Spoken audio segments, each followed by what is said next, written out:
Hello प्यारे friends, आज मैं वीडियो लेकर आया हूँ बिहार बोर्ड फाइनल एग्जाम वर्ग 10th के लिए ऑब्जेक्टिव प्रश्नों फिजिक्स से है। तो इस वीडियो में शुरू से अंत तक जरूर बने रहिए और इस वीडियो में शुरू से अंत तक बने रहने के लिए फ्री एजुकेशन धर्मराज की ओर से आप लोग का स्वागत है।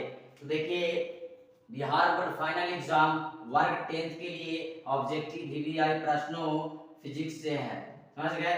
फर्स्ट प्रश्न है, प्रकाश की किरणों गमन करती है। प्रकाश की किरणों गमन करती है। चार विकल्प दिया हुआ है और उन विकल्पों में से बताना है कि प्रकाश की किरणों किस रूप में गमन करती है। ए में दिया हुआ सीधी रेखा में, बी में दिया टेढ़ी रेखा में, सी में दिया हुआ ये भी दोनों और डी में दिया हुआ कोई नहीं। तो प्रकाश की किरणों हमेशा सीधी रेखा में गमन करती है, तो इसका आंसर राइट ए हो जाएगा। और तीन ऑप्शनों को बिल्कुल भूल जाना है और याद सीधे रखना है कि प्रकाश की किरणों हमेशा सीधी रेखा में गमन करती है।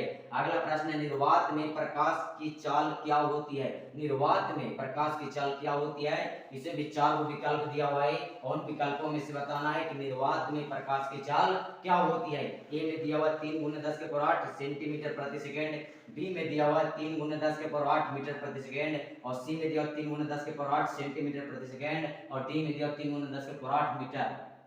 तो निर्वात में प्रकाश की चाल 3 × 10⁸ मीटर प्रति सेकंड होती है।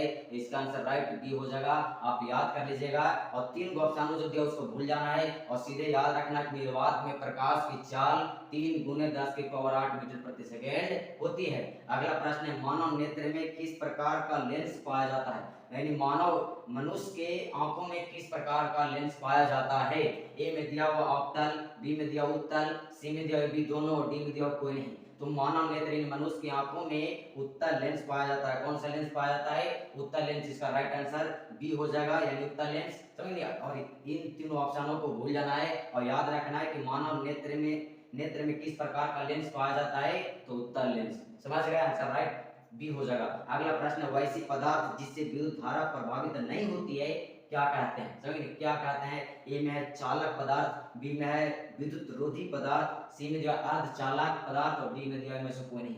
तो वैसी पदार्थ जिससे विद्युत धारा प्रभावित नहीं होती है उसे विद्युत रोधी पदार्थ कहते हैं। क्या कहते हैं? विद्युत रोधी पदार्थ। इसका आंसर राइट बी हो जाएगा। समझिए ऑप्शन में जो दिया हुआ उसको भूल जाइएगा और याद रखिएगा, वैसी पदार्थ जिससे विद्युत धारा प्रभावित नहीं होती है उसे विद्युत रोधी पदार्थ कहते हैं। समझ गए? इसी पर ऐसे भी पूछ सकता है, वैसी पदार्थ जिससे विद्युत धारा प्रभावित होती है उसे क्या कहते हैं, तो चालक पदार्थ कहते हैं। क्या कहते हैं? चालक पदार्थ। अगला प्रश्न है, तेज प्रकाश में पुतलियों का आकार कैसा हो जाता है। तेज प्रकाश में तेज धूप में पुतलियों का आंखों का जो पुतली होता है उसका आकार कैसा हो जाता है। ए में दिया छोटा, बी में दिया बड़ा, सी में दिया हुआ बड़ा और छोटा दोनों और डी में दिया कोई नहीं। तो तेज प्रकाश में आंख का जो पुतलिया होता है उसका आकार छोटा हो जाता है। कैसा हो जाता है? छोटा हो जाता है। इसका आंसर राइट ये हो जाएगा। अगला प्रश्न है, ऊर्जा का ऐसा मात्रक होता है। तो चार विकल्प दिया हुआ, इन विकल्पों में से बताना है ऊर्जा का ऐसा मात्रक होता है। ए में दिया वाट, बी में दिया जूल, सी में दिया एम्पियर और डी में दिया कूलाम।